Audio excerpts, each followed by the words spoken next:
and that is what they are good for. Ron is like, he can do chess.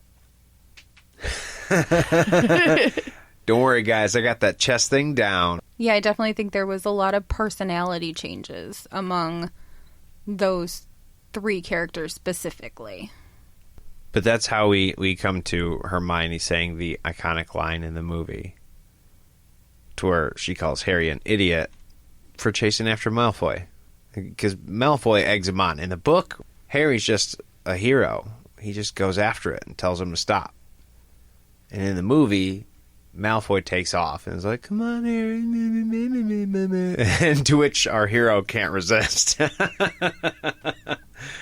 And has to go after him. But yeah, she's way more outspoken.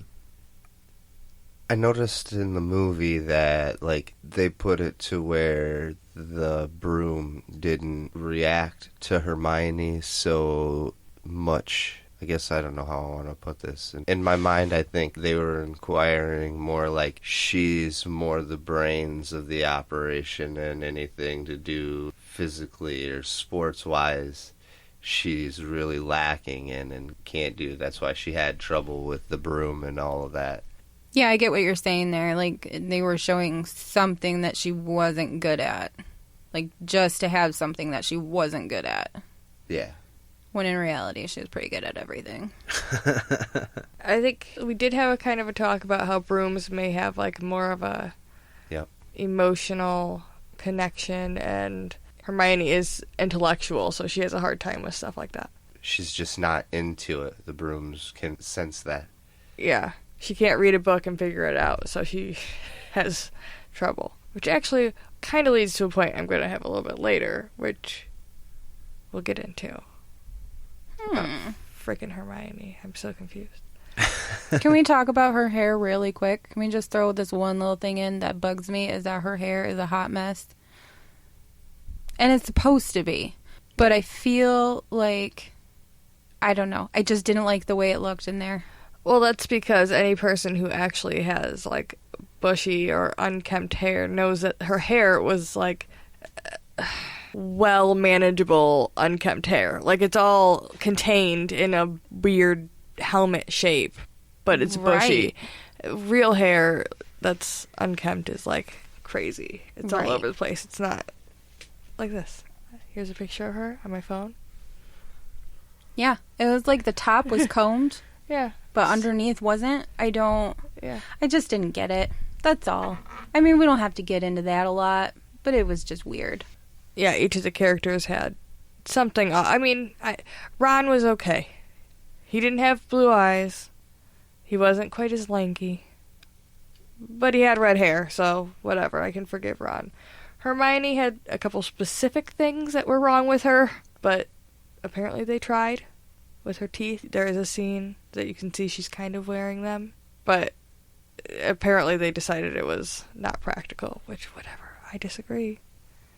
So did she not wear those for any scenes in the movie, or are there somewhere she is and somewhere she's not? The very last scene where they're getting on the train, she has her teeth in. They edited it, and it's like split second, but they are there. They just decided that was the first scene that they shot, and after that they decided it was like not feasible. But Jim Carrey did it. Just saying. Jim Carrey is a master, though. His face is made out of rubber. His first movie was literally called Rubber Face. It's awful. Don't waste your time. But yeah, with all the fake eyes, fake teeth and stuff. He's really good at that. Apparently, there's a lot of people in the production of this movie who had a problem with that. Harry, Daniel Radcliffe, sorry, not Harry. He couldn't wear the contacts. Yes.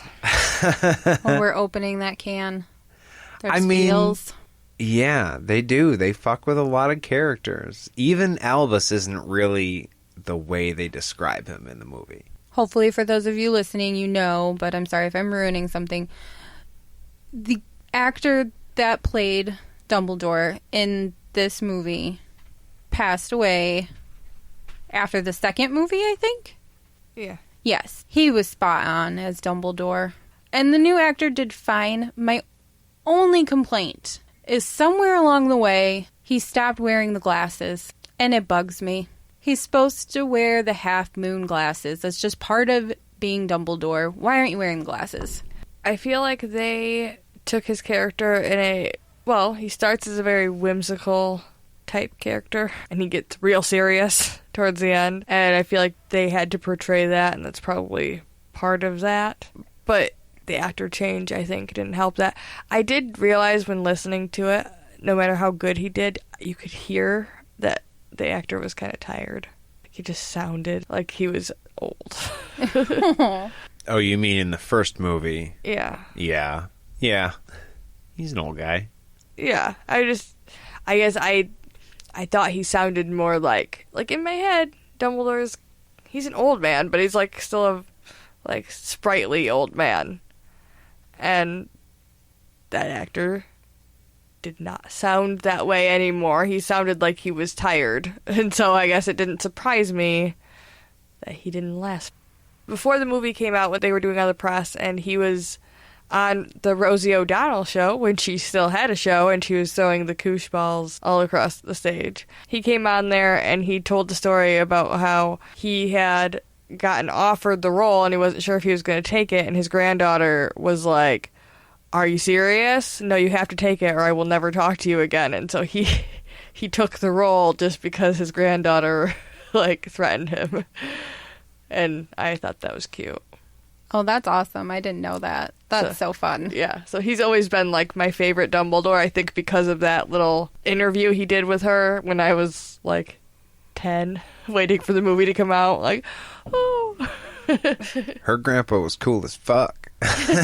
He's in those movies for her to remember because he did that for her. Yeah. That's got to be awesome. There's a lot of good feelings about that. On the other hand, there's a lot of bad feelings, apparently, about this next item.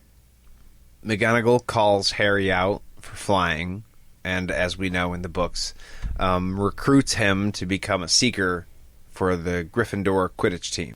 They show a plaque, not exactly in that scene, but they do show a plaque with Harry's dad being labeled as a seeker before him, and he's all like, "Oh man, had the same position." But in the book, that whole scene never happened. And, I mean, it was kind of cool that they alluded back to Harry's dad, you know, being a seeker and that he did what you're doing now because he never knew his dad. But J.K. Rowling said in an interview in the year 2000 that his dad was actually a chaser. So that whole scene that they added into the movie that wasn't in the book is fucking wrong, and it's in the movie. Well, I also think it makes more sense because why would nobody like harp on that when he became a seeker? Why would nobody have made a bigger deal about that and been like, "Oh my gosh, your dad was a seeker too.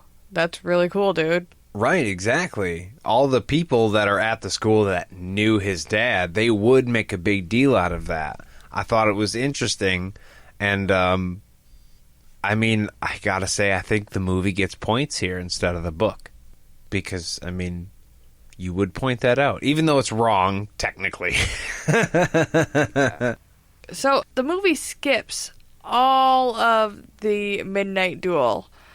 All of Harry and Malfoy's animosity towards each other, and him tricking Harry into almost being caught by Filch. All of that is just gone out the window. And it's replaced by a stupid little scene in which the three kids are walking up a staircase that magically just spins to the third floor corridor, which, by the way, is a fucking corridor in the movie that leads to a room in which Fluffy is in. So the third floor corridor actually isn't the dangerous part. It's the room at the end of the third floor corridor, which I feel like they could have specified a little bit better. It kind of looks like it's one room with a couple of doors that lead to it. So that hallway, the doors that are on the right-hand side of the hallway must all lead to the room that Fluffy is in. That's what I'm assuming, Yeah. anyways. My thing is, though, that, number one, the staircase leads the children to it, which You couldn't have put up a magical bubble around that around that doorway. Like, nope, no staircases stop here anymore for the school year. Something, anything. On top of the fact that that door isn't locked into the corridor. It's not until they get deep into the corridor that they find the locked door that they then hide behind. And Filch is chasing them again, which is weird because they didn't do anything wrong, really, by going into that door in the first, like, yeah, it's the third floor corridor, but it wasn't marked, guys. Right. No, they just got lost. Yeah, the staircase just pulled them in there, and then, oh shit, we gotta run because we're gonna get in trouble by Filch. No, fuck you, Filch. It's not my fault, it's the staircase's fault. You need to get on top of your maintenance. How about that? I had the exact same thought. It's like with the cops. If they turn the lights on and you bolt right away, they're damn sure gonna chase you. If you just keep your cool, explain yourself, you might just get a warning. Yeah, so then after they run away from Fluffy, which, again, Neville gets left out here for the first time, I think, in the movies. No, not the first time. This is like the second time he's been shafted in the movies. And it's Ron with them instead of Neville. Is Neville there? For their punishment, Neville's not in the woods either. Yeah. Nope, they replace him with Ron. Some bullshit. It is. So then after, though, they go back to the common room, and this is where Hermione says the thing that I've been hearing quoted the most from her since forever. She basically is like, you're gonna get us killed or worse, expelled. And it just kind of, I mean, it was a great quote that they put in the movie, though not necessarily in the book. She says something similar to it in the book. Like, I think it's very close. It's just not as in your face as Emma Watson delivers it in the movie. She really wants to be at this school, and she doesn't want to fuck it up in any way. You know, I think it is. I think she does say that. I don't know that Ron says what he says afterwards, which which makes it like 100 times funnier. And that's just them putting him as that little comedic relief in there. But she's got to sort out her priorities. I think I actually use that a lot. Thinking about it, that's probably where I get it from, is Harry Potter. Probably. Oh, yeah. See, here it says right here. Duh. In the movie, Hermione puts education before life, and Ron uses Sassmouth to suggest she get perspective. But in the book, Hermione's dialogue is on point, but Ron never says those 7 wonderful words. So, yeah, I was right. Yeah. Hey. Surprise. So I do think we need to talk about Quidditch a little bit. Wait. But before that, we're going to talk about something else. Well, okay, I don't know. I'm trying. If you scroll up a little bit, there's a troll.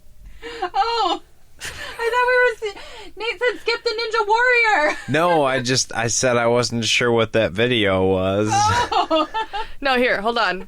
You can pause if you want. I will play it. No, we can... no, that's on YouTube, so yeah, I will pause. Or I'll take it out, it's fine. It says that Harry dodges the troll's attack, ninja style, while he waits for Ron to get it together. In the book, he jumps on his back. That troll's for sure dead. That wand went into its brain. Let's be real. Oh, yeah. Holy shit, yeah. No, I never thought about that. That dude is dead for sure. Lobotomy. In the book, we called the episode, we talked about this, Harry Potter MD. In the book, he goes, yeah, no, he's not dead. He's just passed out. And in the movie, you're absolutely right. That wand was in his nose, and then he slams his face into a stone block floor. So, yeah, he did a Joker pencil trick. That guy's dead. Yeah. Actually, I have a couple things to say about this scene. First of all, they change it to where Ron and Harry don't actually lock the troll in with Hermione. It's just like, oh, she's getting attacked. Let's go save her. It's not our fault, when actually it totally is their fault. Right. They could have kept that. Let's be real. They could have totally kept that in the scene. They can't have you looking at our heroes, though, like they could lock a girl in a room with a troll. Because I thought about this. I think that's what it was.